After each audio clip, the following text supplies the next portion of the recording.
Fenrir Greyback was a werewolf notorious for his savagery and preference for attacking children. He was a leader in his community and strived to infect as many people as possible with lycanthropy, hoping to build an army strong enough to eventually take over the wizarding community. This is the life of Fenrir Greyback.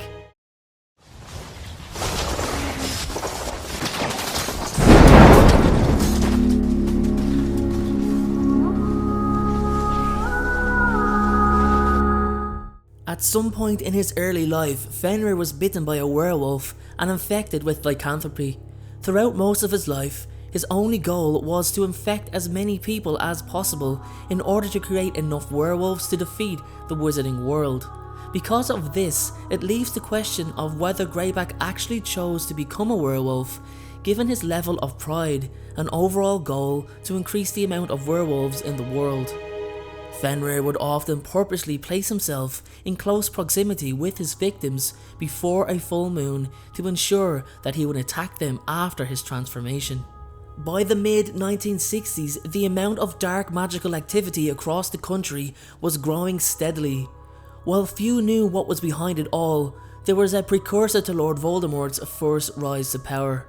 The Death Eaters were recruiting dark creatures to help them overthrow the Ministry of Magic, and among them was Fenrir Greyback, who did not join the Death Eaters because he believed in Voldemort's cause, but because allying himself with them would give him greater access to potential victims. Although considered to be a Death Eater, Greyback was not given the dark mark on his forearm. He was also not truly accepted as a Death Eater, as Voldemort was prejudiced against his lycanthropy. Despite this, Greyback continued to work as Voldemort's weapon. Greyback was used as this weapon by Lord Voldemort, who would often use the werewolf to intimidate individuals to do his bidding, threatening to send Greyback to attack their children, for example. It was in around 1964, after one such attack that resulted in the deaths of 2 Muggle children, that Greyback was brought in for questioning before the Ministry of Magic. Due to the inadequacy and ill maintenance of the werewolf registry, the Ministry did not know Greyback to be an actual werewolf, and he pretended to be a Muggle tramp who was simply amazed at finding himself in a room full of wizards and horrified at the talk of these dead children. His filthy clothing and lack of a wand managed to convince most of the questioning committee, although Loyal Lupin, an authority on non-human spirituous apparitions that was among them, recognised certain telltale signs in Greyback's appearance that made him suggest that Fenrir should be kept in detention until the next full moon, which was coincidentally 1 day away. The ignorant committee members thought it unnecessary, and Greyback started taunting Lupin, who grew angry and described werewolves as soulless evil, deserving of nothing but death. Lupin was ordered out of the room. The head of the committee apologised to Greyback, and the werewolf was released. Before the wizard who was escorting him out of the inquiry could cast a memory charm on the Muggle tramp so that he would forget having been at the Ministry, Greyback overpowered him and fled with 3 other werewolf accomplices. As soon as he escaped, he started planning his revenge on the wizard who said he deserved nothing but death. Shortly before Remus Lupin, Loyal Lupin's son, turned 5 years old, he was attacked by Greyback. As the little boy slept peacefully in bed, Greyback forced open his window and bit him. Loyal reached the bedroom in time to save his son and drive the werewolf out of the house using a number of powerful curses. The deed, however, was done, and young Remus Lupin became a full-fledged werewolf from that point on. After Voldemort was presumed dead in 1981, after his confrontation with the Potters at Godric's Hollow, Greyback was one of the Dark Lord's numerous followers who believed him to have been killed and therefore did not make any attempt to find him. With Voldemort's return in 1995, he began to gather his old forces to renew his war on the wizarding world. Greyback returned to Voldemort's side, and in the summer of 1996, shortly after the Battle of the Department of Mysteries, Greyback and several Death Eaters raided Diagon Alley, kidnapping the Wandmaker Garrick Ollivander. He was also among a group of Death Eaters that destroyed the Millennium Bridge in London. Greyback continued his role as Voldemort's enforcer and terror weapon. when Voldemort charged Draco Malfoy with the murder of Albus Dumbledore. Malfoy invoked Greyback's name as a threat to ensure Mr. Morgan's cooperation with the scheme to transport Death Eaters inside the grounds of Hogwarts School of Witchcraft and Wizardry via the use of a paired set of vanishing cabinets. Later, in April of 1997, Greyback attacked the 5-year-old son of Mrs. Montgomery when she refused to cooperate with the Death Eaters. The boy later died from his injuries. At some point, Greyback started to kill and eat his victims while still in human form. Greyback, along with several Death Eaters, invaded Hogwarts on June 30th, 1997, cornering Albus Dumbledore atop the Astronomy Tower.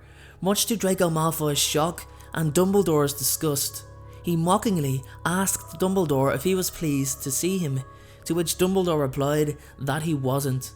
Dumbledore was disgusted to discover that Greyback was cannibalistic and actually attacked people in his human form.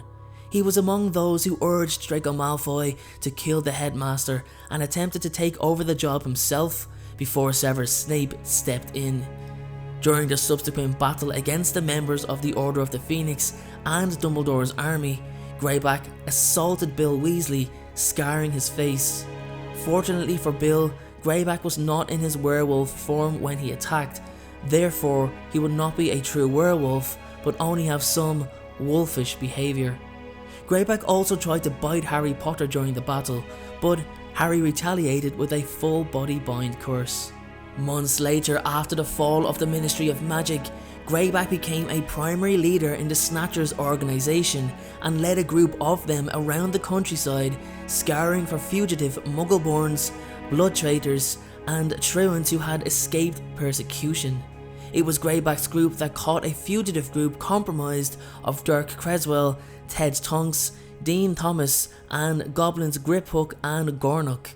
Dean and Griphook were captured, while Dirk, Ted, and Gornock were murdered while resisting capture. In the spring of 1998, Greyback and his gang captured Harry Potter, Hermione Granger, and Ron Weasley after they triggered the taboo on Voldemort's name. After working through and nearly falling for the lies that the three teens gave, Greyback and his gang brought them to Malfoy Manor, where Lucius, Narcissa, and Draco Malfoy, as well as Bellatrix Lestrange, were residing. Greyback hoped to receive the 200,000 galleon reward for capturing Potter, along with what he thought was the Phoenix Wand, and was also very eager to bite Hermione.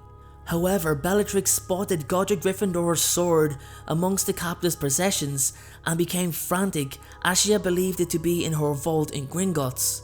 When the Snatchers protested her taking it, she single-handedly defeated all 4 of them, much to Greyback's irritation. The Snatchers and Death Eaters were ultimately thwarted with the help of Dobby, the Malfoy's old house elf, and Harry, and along with the other captives, all escaped.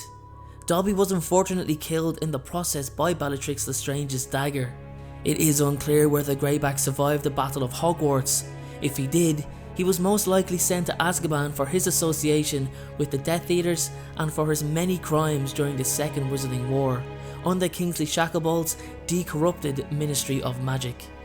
Greyback never achieved his own personal goal of creating his army of werewolves and mounting a challenge on the Wizarding world. It seems to be the only reason he actually served Voldemort and the Death Eaters in the first place, despite the severe lack of respect he received, hoping that one day it would be he who ruled over the Wizarding community and not the man he served. That is all for today's video, everyone. Thank you so much for watching. Please consider subscribing to the channel if it is your first time watching, and if you're a fan of the channel and feel like you'd like to contribute, my restructured Patreon account is up and running, and in exchange for your contribution of a minimum of $1 a month, there are many rewards you can receive, like suggesting one of my upcoming videos, exclusive Patreon only videos for you to watch, and even one-to-one Skype calls where we can hang out and talk everything Harry Potter or anything in general. So please make sure to check out some of my other videos on the left hand side of the screen. My second channel, Game of Thrones Lore, is on the right hand side of the screen. And if you want to check out some merch, I've got a merch store on the bottom right, or you can click the link in the description below. Thanks again everyone, and I hope you all have a great day.